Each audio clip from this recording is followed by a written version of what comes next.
Hi, this is Tom Jacobs from tdjacobs.com and also healingsuicide.com.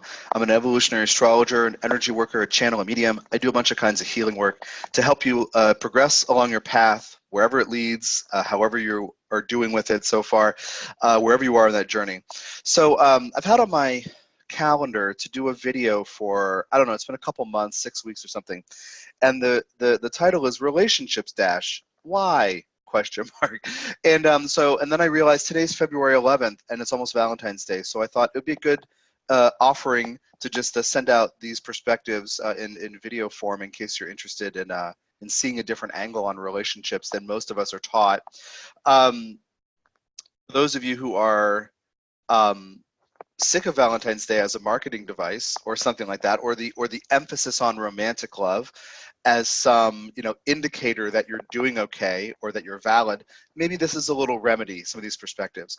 Some of this stuff is in the channeled books that I brought through, which I'll link to the books page in the description of the video. But the basic idea is that I have to start with this model of soul that I teach, that I've channeled from the Ascended Master that I work with. His name is Djehuty. He's also Hermes, Thoth, Saint Germain, Merlin, all these different faces of the same being. And the idea is that your soul is part of divine consciousness. That's where these stories always start when I talk about what I've channeled about soul. Part of divine consciousness, so part of creator consciousness. So that thing behind your personality and your body and your brain, your consciousness is part of divine consciousness. And it comes here. The phrase that Djehuty always uses is conscious.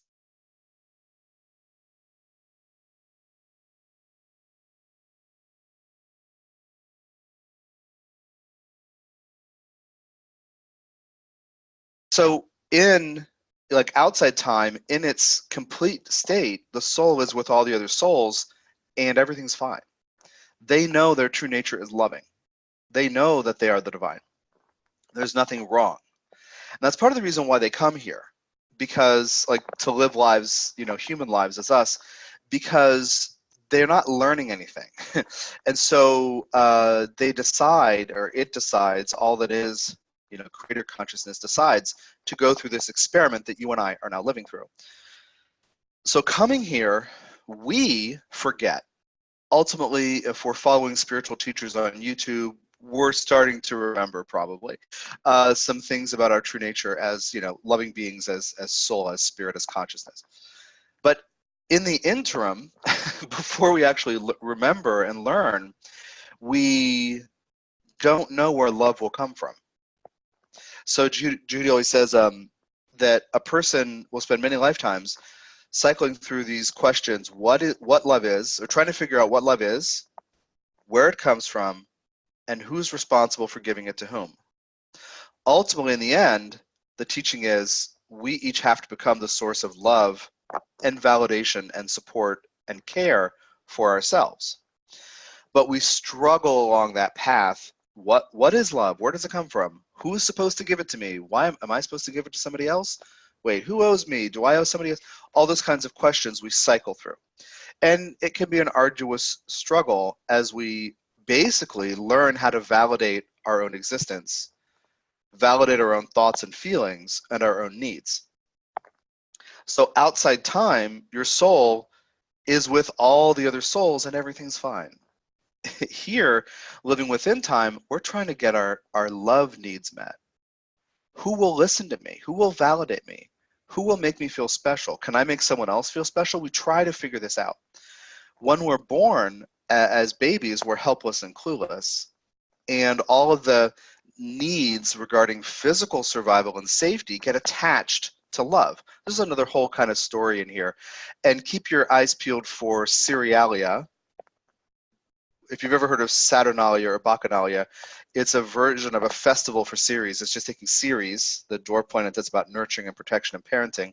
I'm doing a festival April 20 through 26. You can read about it at my site. I'm about to announce it soon. All the details aren't up there yet. You can check my blog or social media or whatever, and you'll see notice of it in the next few days when it's posted.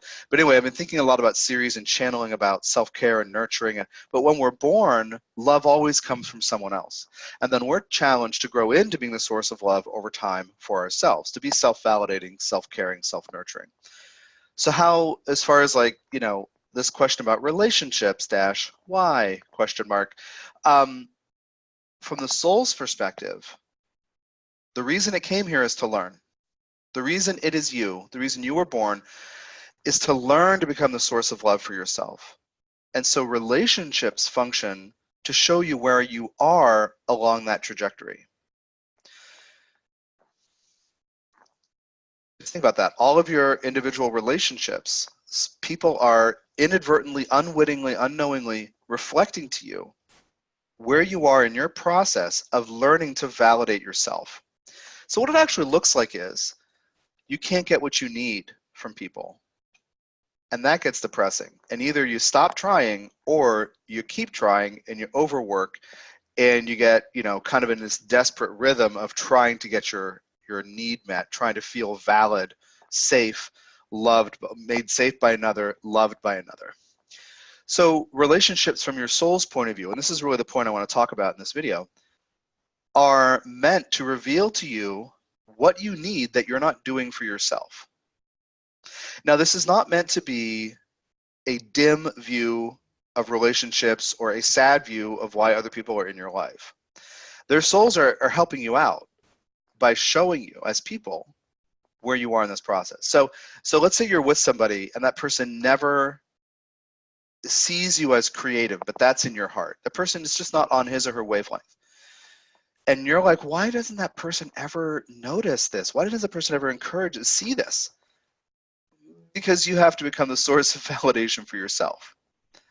Well, okay, well then you can think about situations from your younger days when people in your family, you know, maybe you didn't feel safe or protected. Maybe somebody had an anger or depression or a substance use issue, or maybe somebody was gone or somebody was there and like hovering over you and smothering you. You know, why? All those things would happen to set the stage for you to eventually learn to become the source of love, validation, and care for yourself. So what I want to say about relationships -why question mark, what we expect from other people, we have to take in stride if they don't meet those expectations. It's important not to hold others accountable for not loving us the way that we need. There's this, I don't know if the right word is trope, this thing that happens all the time. It's almost like this archetypal pocket. And I've encountered it with two people I've dated in the past, but thank God not everybody. And if, you know, one person is waiting for anybody else or the partner, the lover, the friend, the partner, the family member, to betray them.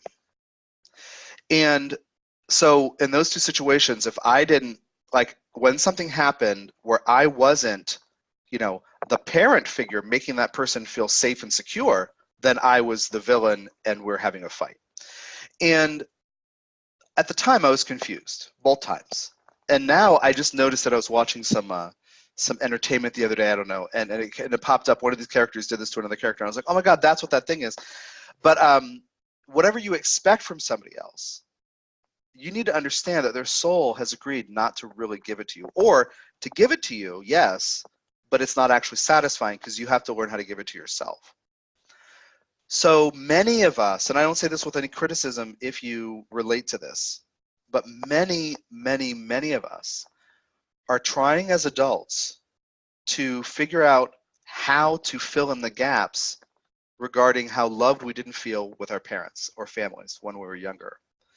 You know this from, you know, being psychologically savvy. You know that people end up dating someone who's just like their mom or dad. That happens, right? My girlfriend and I are both doing it. We're each doing it, but we're cognizant of it and able to talk about it like adults. But our little kids are being triggered all the time by each other. The inner kid who's not resolved. And we're actively taking it as cues to become the sources of validation for ourselves, but we trigger each other because we're in long-term partnership. Because a part of us wants to feel safe with the other one, so then we put that old thing from the past on the present partner. So the way that Djehuty talked to me about this, when I was channeling, I guess, the book Approaching Love, which is the first of the 6 channeled books. And the cover has a big red XO on it, a linocut carving that I did. And I used to sell them as greeting cards, the XO, for Valentine's Day, actually. So he said, look, every person has a lifetime worth of relationships that show him or her that others are not going to love him or her in the way he or she needs. And I said, that is monumentally dispiriting and disheartening. And he said, no. He said, I know it sounds terrible, but if you look at it from this perspective of you're here to learn to become the source of life for yourself, that's actually why you were born. That's actually the meaning of life from your soul's point of view, is that you progress into self-sufficiency, self-validation, ultimately learning to let everybody else off the hook for how they didn't love you or make you feel safe or encourage your creativity or validate you, right? Love, I say self-love, become the source of love for the self. Validation can be substituted every time. Care, support, but validation is huge. So relationships, why? To show you where you are in your own process of learning to validate yourself. One thing that I've learned through working with these channel teachings on relationships is that we're having these relationships to do one of 2 things. First, to show us something about ourselves that we need to own and embrace, or showing us something about ourselves we need to own and let go of. You can categorize every single important relationship you've had from your whole life in these 2 columns. Some people will be in both columns if they're long-term important relationships, but they're showing you something important. Like, just in my own experience, I had a girlfriend years ago who just naturally brought out my sensuality, which I had a weird relationship with, and she naturally brought that out. And also a part of my playful nature and being willing to be charming, because part of me is afraid to be charming because I know I could manipulate people, and I have other lifetimes where it feels shitty, so I don't want to do that. So anyway, so that relationship ended, and I was upset for a long time, and then I realized, oh yeah, I got to own those things that relationship brought out of me. My current relationship, it's playfulness and humor. Every time I see my partner, I want to make a joke, I want her to laugh, I want to play. And it's, I mean, to the point where I have to stay grounded and not do it, half the time, because she's living her own life. Like I see her across the room and I want to joke, I want to play. So and then you can go down the list of, I can go down the list of previous relationships and things they showed me about myself. But that's really why people are in your life. So when you need to see, so let's take this a little further and be really clear. When a relationship begins, what that dynamic between you pulls out of you needs to be seen by you. When that relationship ends, you've seen enough of it to own it and embrace it, or own it and shed it, And when that person goes away, when that relationship is done for whatever reason, that chapter is complete. You have now seen what you need to see. And that other person's soul basically says to your soul, okay, great, we're all set now. And your soul says, yeah, my human's going to see if, she can figure out if she's going to own it. Thanks so much. Even if a end of a relationship is terrible and painful, even if it's contentious and there's arguing and fighting, the soul's agreement is based in love. Okay, so that's kind of the overview. But what I want to get a little more specific about one part of this idea of what you need to see and own about yourself, or see, own, and keep, or see, own, and shed or release. The way that we are wired, we have a conscious self, this egoic personality, this mind who's, which is making all these decisions and convincing us that it should always make all the decisions. And then there are all these other parts under the surface, other life parts, inner kids. As these things are shown to you and other people, some of them you won't like about yourself. Like, let's say that in some relationship, an angry part of you comes out and you're like, whoa, where'd that come from? You have to see something from under the surface. This other person magically, chemically, like chemistry-wise, is stirring this in you. Another person, you might feel guilty and say, where does that come from? What did I didn't do anything, and this person didn't accuse me of anything. What, you're gonna, it's natural and it's appropriate that things under the surface that you don't like about yourself or that you have not seen are there, are going to be triggered by other people. And that is the function of relationships. Again, so you can see and own and embrace or release something. When you own something that you don't like, how I want to describe that is you bring a compassionate awareness to what essentially, scale is relative and depth is relative, but a shadow, something you don't like about yourself. Like maybe, I can just tell you right now, in my relationship now, we're almost 8 years in. Whoa, yeah, I thought it was 7. It's almost 8 years in. And there are times when I feel resentment that I've never felt in my life before. And it's just it's a shadow from under the surface that I don't typically remain in touch with. And so my girlfriend's function, in part, is to pull it out of me. I'm not saying that, she's a terrible person and I resent her, but certain dynamics get so frustrating, these things get pulled out, churned from under the surface. Like a, like a boot stuck halfway in mud, and the part that's long is under the mud, and you're pulling, and it won't come out. It's so thick. Eventually it comes out. And it's like dredging in that way, unearthing things from deep under the surface. So when you don't like the thing that's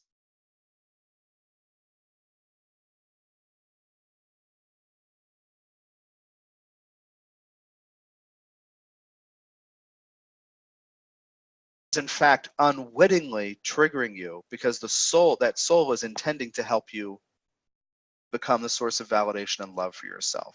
So thinking about that, if everybody in your life is to show you where you are, in that process of becoming self-validating, then they're supposed to show you things about you that are the fear frequencies, the unhappy, the unloved, unloving experiences within you, or these memories of when you didn't feel safe or validated. That's the other person's job. So my invitation to you now, this is almost Valentine's Day here, 2019, and I'm going to leave this video up, indefinitely. I'm not going to, it's not for Valentine's Day. This is just when this happens to be coming out. But I want you, if you're thinking about current relationships, how they're going, are you getting what you need? Are you giving and receiving in equal quantity? Are you showing, more or less, equitably? Are you showing up as an equal? Are you talking about what you feel and what you need? Are you listening to the other person, thinking about this equality thing, right? And you might also be thinking about past relationships, whether you're in one now or not. We all have things we have to process from the past. I want you to consider that all of these people have souls that are in cahoots with your soul in what is called the conspiracy of love between souls. One soul says to the other soul, hey, while we're humans, I'm going to try to get you to own your creativity, to own your right to have a voice and have an opinion and share your thoughts. I'm going to help you, thinking just a list, a random list. I'm going to help you realize that you have something special to offer. I'm going to help you realize that you're a wonderful singer. I'm going to help you realize that you're smart. Okay, now how those things actually look is, regarding smart, let's say, well, I may assert that I'm smarter all the time as a human to you. And then eventually you'll be like, I'm smart too. Meaning I might even, through unhappy behaviors, press that realization out of you. So all of these people, even the unhappy experiences with people, even people who seem to have hurt you and who have co-created chaos or really destructive relationship things with you, all these people are in cahoots with your soul to help you learn to become the source of love for yourself. So this idea that every human, until a human figures it out, cycles through this process. What love is, where it comes from, and who's responsible for giving it to whom. Remember that the answer is everybody else is here in my life to pull out of me what I need to own and embrace, or own and release and get rid of. So these are just some thoughts on relationships -why question mark. Take care of yourself and check out what I'm up to at tdjacobs.com, and also the Healing Suicide story about soul and how to deal with difficult emotions that can push people toward conceiving of and perhaps doing that. Take care of yourself.